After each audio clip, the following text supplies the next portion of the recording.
Bonjour à toutes et à tous, bienvenue dans le podcast La Sœur. On va revenir sur Khamzat Chimaev, Gilbert Burns, l'un des combats de l'année.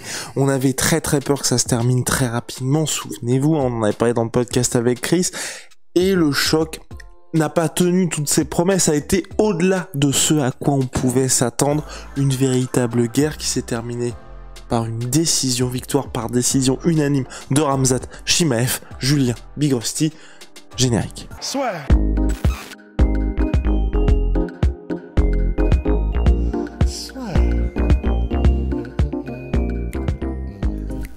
Entre dans l'octogone avec Unibet.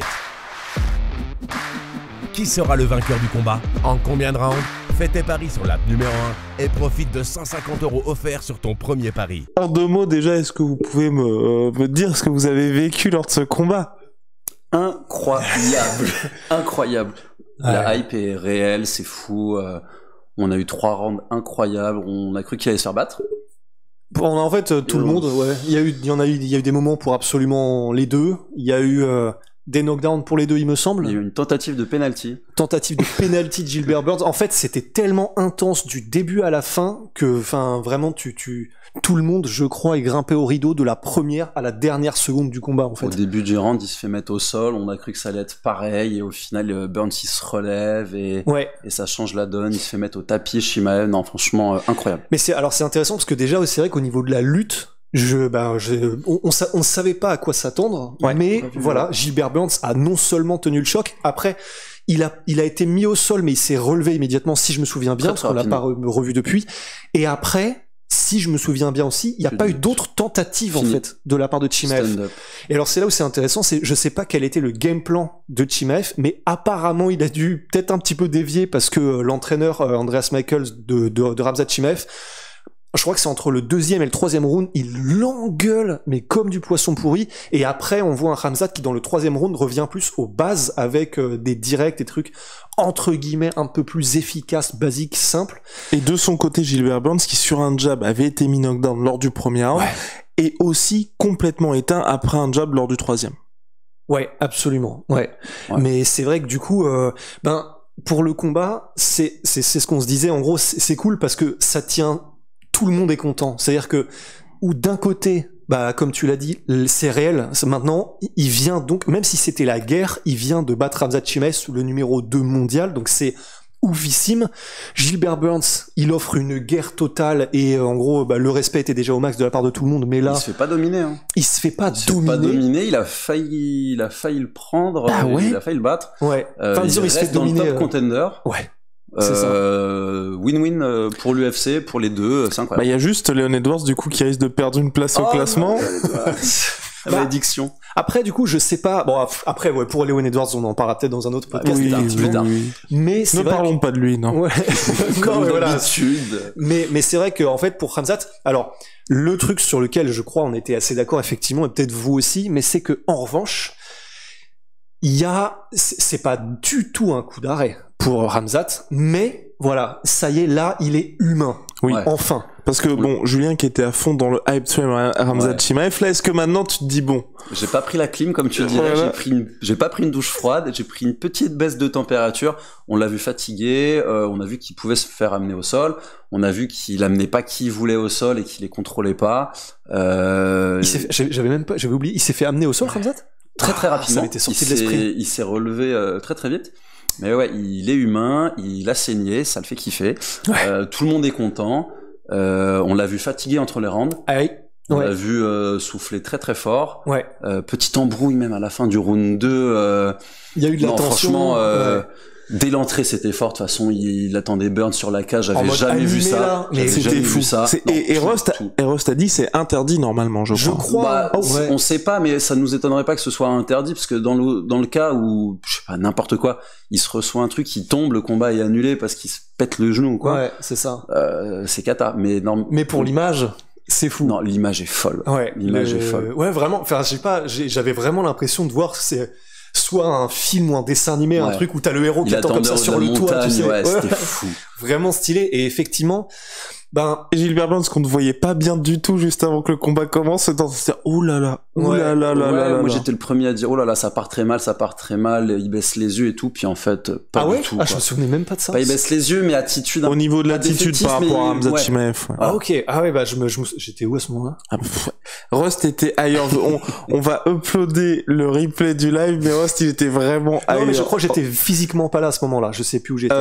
Si t'étais physiquement là, mais c'est dans l'esprit. Mais enfin il était à Jacksonville. Ouais, c'est ça. Mais en tout cas, effectivement, ouais, c'est pour Gilbert Burns, je sais pas où il va à partir de maintenant, mais pour Khamzat, c'est vrai que c'est vachement intéressant parce que là, pour les futurs adversaires, parce que c'est la première chose qu'on s'est dit après le combat aussi, c'est là, sur ce combat-là, si c'est 1 en 5 rounds et 2 contre Ousmane, c'est compliqué. Ok, là c'était pas possible. Et même le stand-up, ouais, c'est ça. Même en 3 rounds contre Ousmane, le stand-up, c'est ça. On a vu à quel point il était perfectible, Khamzat. Il est très dangereux, mais très perfectible aussi. C'est ce que t'as dit, à un moment, il a mis le game plan de côté.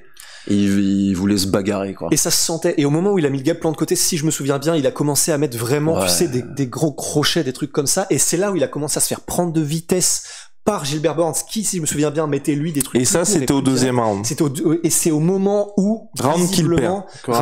Et c'est au moment où, du coup, c'est ce qu'a dû lui rappeler son entraîneur à la fin du round, en mode, mais qu'est-ce que t'es en train, vraiment, c'était au niveau de la gestuelle, on parle pas suédois, mais c'était ça, mais qu'est-ce que t'es en train de branler? Revient au game plan, probablement, j'imagine. Et c'est vrai que ça, à ce moment-là. Et ensuite, on a eu le troisième où il a beaucoup plus travaillé en jab. Ouais, absolument. C'est un truc dans le troisième avec Ross, on se demandait qu'est-ce qui s'est passé. Burns recule. Il fait à moitié la danse de la carpe, on sait pas trop pourquoi. On sait pas trop ce qui s'est passé, il recule, et là le combat switch totalement, il a failli se faire finir, il se prend des combinaisons...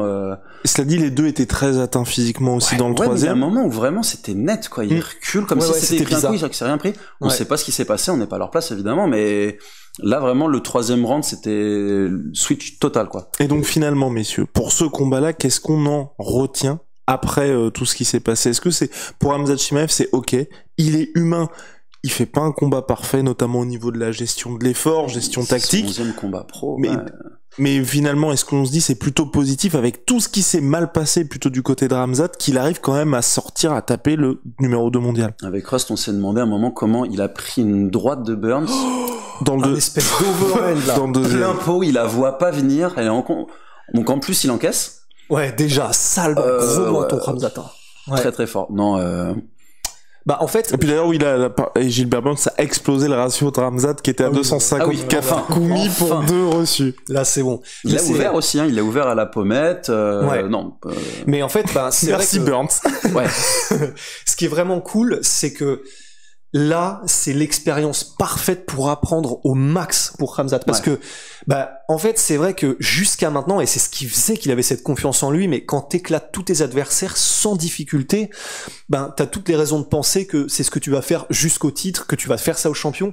Là, il en sort vainqueur, donc il continue quand même à grimper, même au niveau de la hype et tout ça. Mais là, tout ce qu'il a appris au niveau de la gestion, c'est ce que tu disais, de gestion de l'énergie, au niveau de suivre le game plan, parce que une fois qu'il a recommencé à suivre le game plan, c'est là où il a recommencé à reprendre le combat en main, et ça, c'est meilleure expérience possible. Il sait que sur un 5 rounds, il aurait probablement pas pu faire ça, donc il va peut-être apprendre à gérer un peu plus. Donc en fait, c'est le seul point relativement négatif, c'est que donc il n'a pas marché sur Burns, et que donc on n'aura pas ce côté...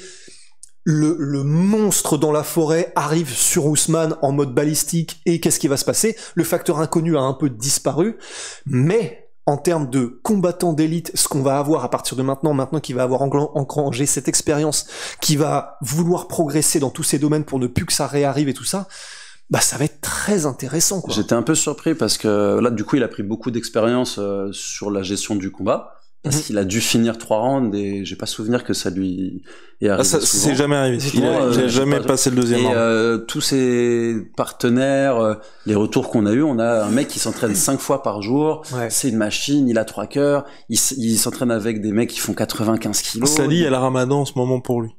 Ramadan, en fait, c'est vrai, il le fait. Je crois qu'il le fait. Parce qu'après sa pesée, il a son shaker dans la main. Ouais. Parce que j'avoue, en même temps, comment tu veux ne pas le faire? Oui, pour la peser, c'est impossible physiquement. Peut-être qu'il a un petit break, on sait pas. Mais en tout cas, il y a possiblement Ramadan, et il y a aussi le côté, quand tu fais une guerre comme ça, le cardio, parce qu'il y a aussi le stress, enfin pas le stress, bah, puis il combat pas à son rythme. L'adrénaline. Ouais, c'est ça, l'adrénaline. T'es plus en mode je gère mon cardio, je respire bien quand il y a les coups, etc. C'est la guerre totale. Donc en plus des coups que tu prends, parce que Burns allait aussi au corps. Donc il était pas non plus aux fraises au 3e round, c'est juste qu'il était très atteint physiquement. Mais donc c'est fort possible qu'il ait comme 3 cœurs, comme les gens le disent, etc. Mais que dans un combat comme celui-là, où c'est ultra disputé, où c'est tendu de ouf, c'est vrai que ton cardio doit descendre en flèche beaucoup plus vite aussi, c'est vrai. Donc voilà, on a fait le tour sur ce combat, le Coco Main Event de l'UFC 273, le combat le plus attendu de cette UFC 273. People Main Event. Exactement. Vous le savez, Sharada, ma sweet pea. En 38%. Oh, surtout ma protéine avec le code la sueur. Et Venom, sponsor de l'UFC, sponsor de la sueur, c'est...